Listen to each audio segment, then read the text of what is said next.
Hello मेरे दोस्तों, कैसे आप सब। स्वागत है आपका मेरे चैनल में। मेरा नाम है मोहित और आज मैं एक कंपैरिजन वीडियो शूट करने वाला हूँ नथिंग फ़ोन 2A और एक iQOO Z9 के अंदर। चलिए शुरू करते हैं इनके वेरिएंट्स से। शुरुआत करते हैं इनके वेरिएंट्स के साथ में। नथिंग फ़ोन 2A के अंदर आता है एक 8 GB रैम 128 GB वाला रोम वाला वर्जन, एक आता है 8 GB रैम 256 GB वाला वर्जन और एक आता है 12 GB रैम 256 वाला वर्जन। और अगर मैं बात बताना चाहूँ, iQOO के अंदर आता है आपका एक आता है 8 GB रैम 128 वाला वर्जन और एक आता है सिर्फ 8 GB रैम 256 वाला वर्जन। बाकी अगर मैं रेटिंग देना चाहूँ कि iQOO के अंदर भी हाँ एक वेरिएंट और थोड़ा इंक्रीज़ करते तो थोड़ा और अच्छी बात होती। बाकी ये वाला कॉम्बिनेशन भी सही है। 8 GB RAM enough to use होता है एक नॉर्मल पर्सन के लिए। बाकी अगर मैं बात बताना चाहूँ बॉडी के मामले में, तो आई नथिंग फ़ोन 2A के अंदर आती है। नथिंग फ़ोन 2A के अंदर आता है वेट 190 ग्राम और इसके अंदर भी प्लास्टिक बैग है। और डायमेंशंस की अगर मैं बात करूँ तो नथिंग फ़ोन 2A की डायमेंशंस है 161 इसकी लेंथ है, 76 इसकी ब्रेथ है और 8 इसकी हाइट है। अगर मैं बात बताऊँ iQOO Z9 के बारे में, तो इसका वेट है 188 ग्राम, प्लास्टिक बैग है इसकी भी और 163 इसकी लेंथ है, 75 इसकी ब्रेथ है और 7 इसकी हाइट है। बाकी डायमेंशंस ऑलमोस्ट सिमिलर है। ये इन हैंड फील हैंडी करके ज़्यादा पता चलेगी। बाकी अगर मैं बात बताना चाहूँ दोनों की, बाकी अगर मैं बात बताऊं दोनों के डिस्प्ले के बारे में, नथिंग फ़ोन 2 के अंदर आता है 6.7 इंच की full HD plus AMOLED display जिसका रेजोल्यूशन है 1084x2412 पिक्सल्स और इसकी पीक ब्राइटनेस है 1100 निट्स और इसके अंदर रिफ्रेश रेट आता है 120 हर्ट्ज का। बाकी ये एक पंच होल डिस्प्ले और एक बात और खासियत है इसके सिमेट्रिकल बेजल्स है, जो कि बहुत बढ़िया बात है इस प्राइस रेंज के अंदर। बाकी एक गोरिल्ला ग्लास 5 के साथ आता है। अगर वहीं मैं बात करना चाहूँ iQOO Z9 के बारे में, iQOO Z9 आता है 6.67 inches full HD plus AMOLED display के साथ और रेजोल्यूशन है जिसका 2400x1080p पिक्सल्स और इसकी भी पीक ब्राइटनेस 1800 निट्स है और रिफ्रेश रेट है 120 हर्ट्ज। बाकी अगर मैं बात बताना चाहूँ, ये भी एक पंच होल डिस्प्ले है और इसके अंदर भी DT Star 2 प्लस की प्रोटेक्शन आती है। बाकी अगर देखा जाए कि कौन सा ज़्यादा विनर है, तो इसके अंदर नथिंग फ़ोन 2A को मैं कहूँगा, क्योंकि इसके अंदर एक तो सिमेट्रिकल बेजल्स है इसके डिस्प्ले में और एक इसकी डिस्प्ले जो है थोड़ी पंची और क्लियर है iQOO की अपेक्षा। बाकी अगर मैं कैमरे के बारे में बात करना चाहूँ, तो नथिंग फ़ोन 2A के अंदर आता है 50+50 मेगापिक्सल का ड्यूल कैमरा सेटअप, जो कि ऑप्टिकल स्टेबलाइजेशन के साथ है और इसके अंदर जो है 32 मेगापिक्सल का फ्रंट आता है। बाकी सेंसर्स के बारे में मेंशन नहीं करा है इन्होंने कि हाँ इन्होंने कौन सी कंपनी का सेंसर डाला है। बाकी अगर मैं रियर के iQOO Z9 के बारे में बात करना चाहूँ, तो इसके अंदर आता है 50 मेगापिक्सल का सोनी का IMX822 का सेंसर, जो कि ऑप्टिकल स्टेबलाइजेशन के साथ है और इसके अंदर आते हैं 2 मेगापिक्सल का बुके।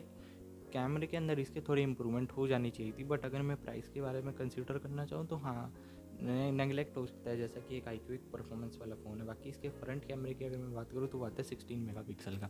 अगर आगे चल के बात करते हैं iQOO के पक्ष वाली बात की इसकी परफॉर्मेंस, तो अगर मैं नथिंग फ़ोन 2A के बारे में बात करना चाहूँ, तो नथिंग फ़ोन 2A के अंदर चिपसेट आता है MediaTek का 7200 Pro चिपसेट, जो कि 2.1 गीगाहर्ट्ज़ ऑक्टा कोर प्रोसेसर के साथ आता है। और ये वाला जो प्रोसेसर है ये 4 nm के ऊपर बेस्ड है, जो कि मैं कहूँगा हाँ बहुत अच्छी बात है एक बैटरी सेव करने की अपेक्षा में। अगर इसके अंतुतु स्कोर की बात करी जाए, तो इसका अंतुतु स्कोर है 7,07,480, जो कि मैं कहूँगा काफ़ी कम है कि कंपैरिजन के अंदर। और अगर मैं iQOO Z9 के बारे में बात करना चाहूँगा, इसके अंदर आता है MediaTek Dimensity 7200, वही सेम प्रोसेसर। और अगर मैं बात करना चाहूँ, इसके अंदर आता है एक Mali G610 का GPU for graphics intensive task और प्रोसेसर आता है 4, इसका भी प्रोसेसर सेम है वही 4 की। अगर इसके अंतुतु स्कोर के बारे में बात की जाए, इसका अंतुतु स्कोर है 7,25,780, जो कि मैं कहूँगा हाँ बहुत ही बढ़िया अंतुतु स्कोर है। जैसा मैंने कहा कि हाँ iQOO एक परफॉर्मेंस रिलेटेड फ़ोन है।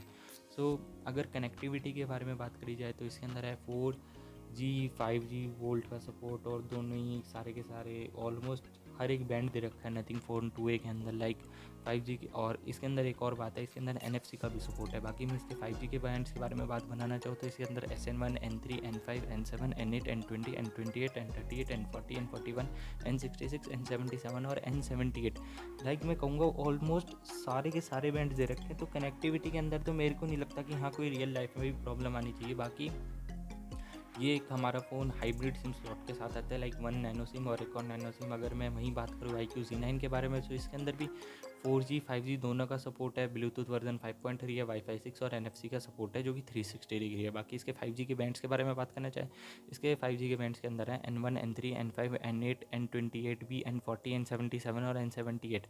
इसके अंदर मैं कहूँगा कि हाँ, कुछ 5G बैंड्स को कट ऑफ करा गया है, पता नहीं क्यों। लाइक कनेक्टिविटी के मामले में अगर मैं कहूँ तो नथिंग फ़ोन 2 हमारा विनर है। और इसके iQOO Z9 के अंदर भी जो है हमारे पास हाइब्रिड सिम स्लॉट का सेटअप ही मिलता है, लाइक 1 नैनो सिम और एक और नैनो सिम।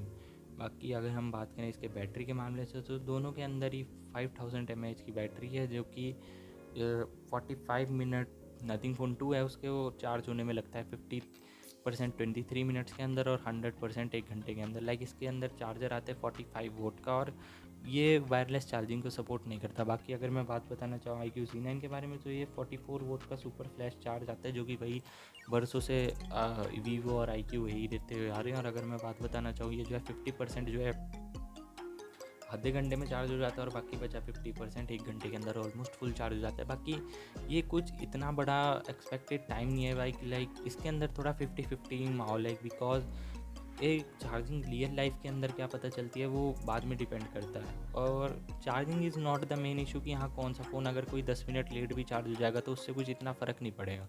बाकी एक मेन पॉइंट है कि हाँ ये वायरलेस चार्जिंग को नहीं सपोर्ट करता है, जो कि मैं कहूँगा हाँ थोड़ा डिसअपॉइंटिंग पार्ट है। क्योंकि प्राइसिंग अगर थोड़ा सा और इसके अंदर वायरलेस चार्जिंग को भी ऐड ऑन कर देते, जो कि बहुत बढ़िया बात थी। बाकी अगर मैं कंक्लूजन पार्ट में आऊँ, तो अगर आपको एक performance related performance oriented phone चाहिए कि हाँ बिल्कुल ही गेमिंग वगैरह दबा के करनी है, और जो है खाली कैमरे वगैरह से इतना कुछ खास मतलब नहीं है, तो हाँ आप iQOO Z9 की तरफ शिफ्ट हो सकते हैं। वो एक बहुत बेस्ट फ़ोन है, लाइक परफॉर्मेंस ओरिएंटेड काम के मामले में। अगर मैं बताना चाहूँ आपको एक थोड़े आप टेकी पर्सन हो और आपको जो है थोड़ा UI भी मैटर करता है, और अपडेट्स भी मैटर करते हैं, और कैमरा भी मैटर करता है। बाकी गेमिंग आप जो है थोड़ा 50-50 या फिर इतनी कुछ खास गेमिंग नहीं करनी, तो आप जो है नथिंग फ़ोन 2A को ले सकते हैं। बट हाँ एक पॉइंट है कि लाइक अगर सर्विस सेंटर के बारे में मैं बात करना चाहूँ, तो नथिंग जैसे कि नया ब्रांड है, तो इसके अंदर जो है इतने सारे सर्विस सेंटर्स आपको नहीं मिलेंगे। बाकी अगर मैं iQOO के बारे में बात करना चाहूँ, तो जैसा कि ये वीवो का सब ब्रांड है, तो इसका सर्विस सेंटर तो ऑलमोस्ट हर एक सिटी के अंदर है।